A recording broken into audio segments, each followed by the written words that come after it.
Assalamualaikum warahmatullahi wabarakatuh. Alhamdulillah, salatu wassalamu ala rasulillah wa ala alihi wa sahbihi wa man tabi'ah. Amma ba'du. Syukur kehadirat Allah subhanahu wa ta'ala. Salawat dan salam kepada Nabi kita Muhammad sallallahu alaihi wasallam, dan kepada keluarga dan para sahabat beliau sekalian.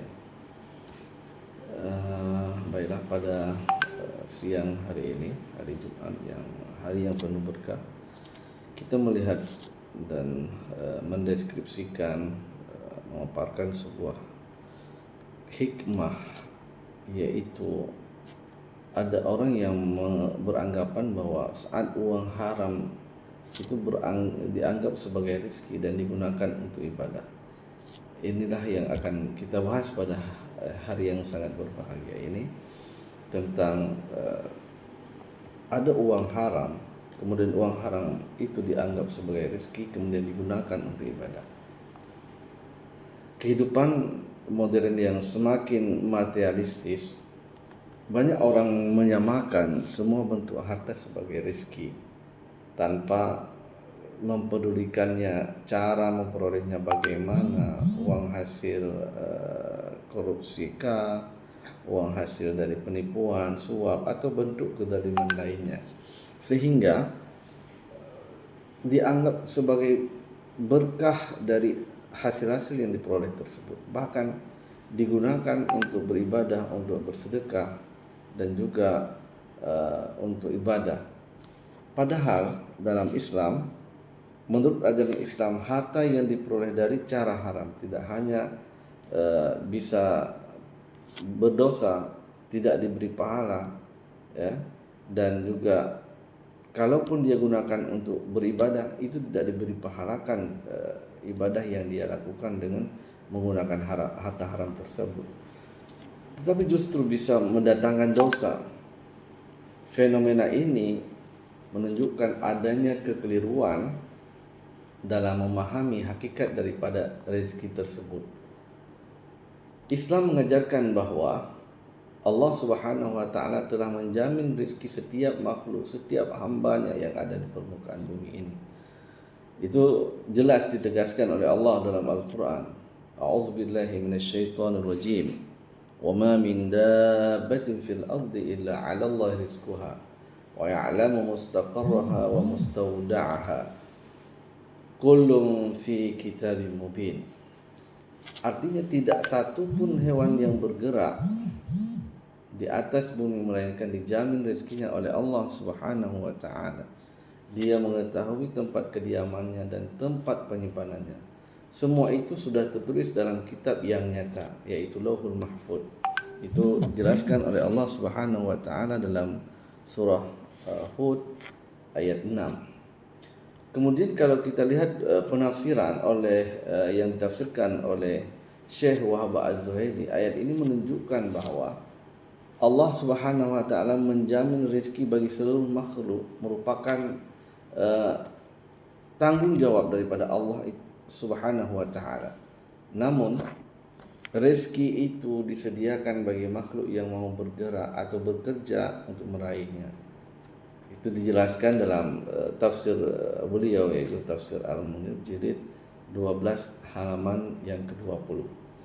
Kemudian Rasulullah sallallahu alaihi wasallam, Nabi kita Muhammad sallallahu alaihi wasallam juga menegaskan bahwa rezeki manusia telah ditetapkan sejak dalam kandungan, sebagaimana oleh Imam Nawawi mengutip hadis tersebut. Wa dzalika aqba arba'ina al-ula wa hina idzin yuktabu rizquhu wa ajaluhu wa hina idzin yaktubu rizqahu wa ajalahu wa amalahu wa syaqawatuhu aw sa'adatahu.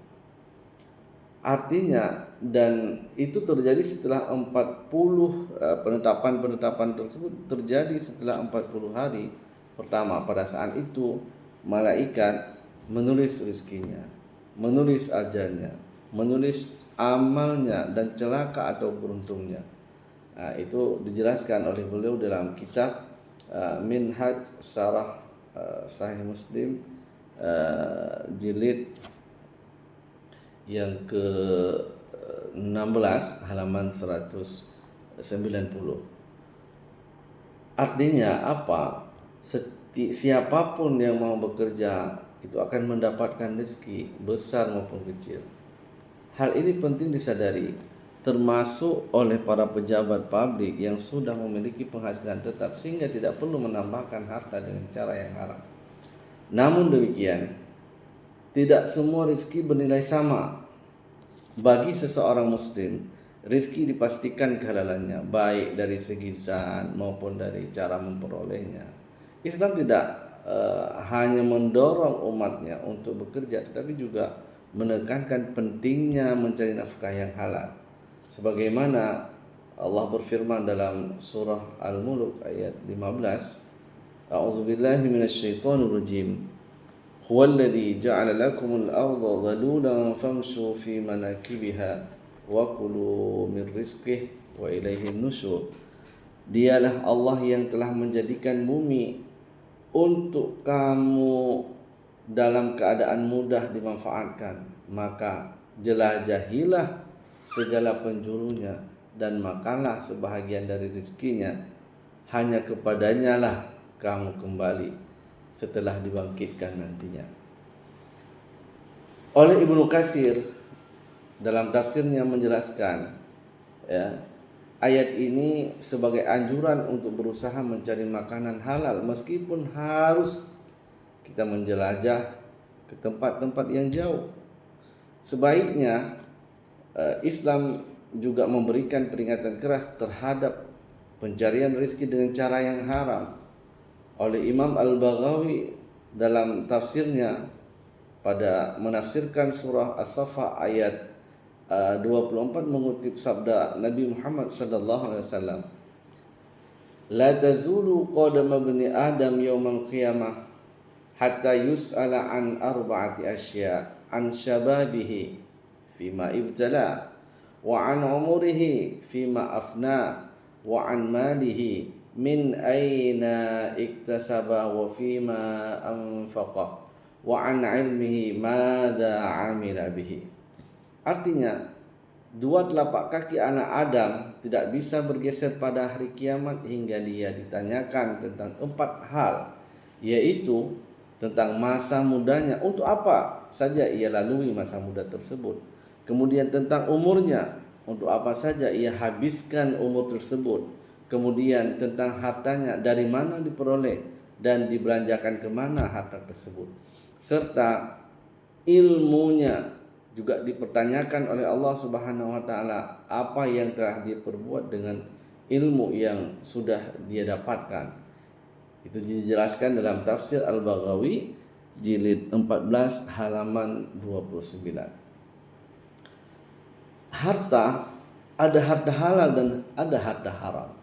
Harta haram meskipun digunakan untuk beribadah seperti umrah, bersedekah, tetap tidak diterima oleh Allah Subhanahu wa taala. Muhammad bin Abdullah Al-Jardani menukil hadis yang diriwayat oleh Muslim dari Abu Hurairah, innallaha thayyibun la yaqbalu illa thayyiban. Sungguhnya Allah itu maha baik dan tidak menerima kecuali sesuatu yang baik. Kemudian ia juga mengutip hadis lain, man kasaba malan haraman fatasaddaqa bihi lam yakun lahu fihi ajrun wa kana ismuhu alaih. Siapapun yang memperoleh harta haram kemudian ia sedekahkan, maka tidak ada pahala baginya dan bahkan dosa yang dia peroleh atas sedekah tersebut. Sufyan As-Tsauri menegaskan, membelanjakan harta haram untuk taat kepada Allah diibaratkan seperti mencuci pakaian dengan air kencing. Ancaman paling berat pun dijelaskan dalam hadis Nabi Muhammad sallallahu alaihi wasallam, la yadkhulul jannata lahmun nabata min suhtin wa kullu lahmin nabata min suhtin fannaru aula bihi. Artinya, daging yang tumbuh daripada harta haram tidak akan masuk surga, dan setiap daging yang tumbuh daripada harta haram maka neraka lebih utama dengannya. Hadirin sidang Ma'asyarul muslimin, pemirsa yang dirahmati oleh Allah Subhanahu wa taala. Pada akhirnya seorang muslim, seorang mukmin harus meyakini bahwa rezeki telah dijamin oleh Allah Subhanahu wa taala, tinggal manusia yang memilih cara untuk meraihnya.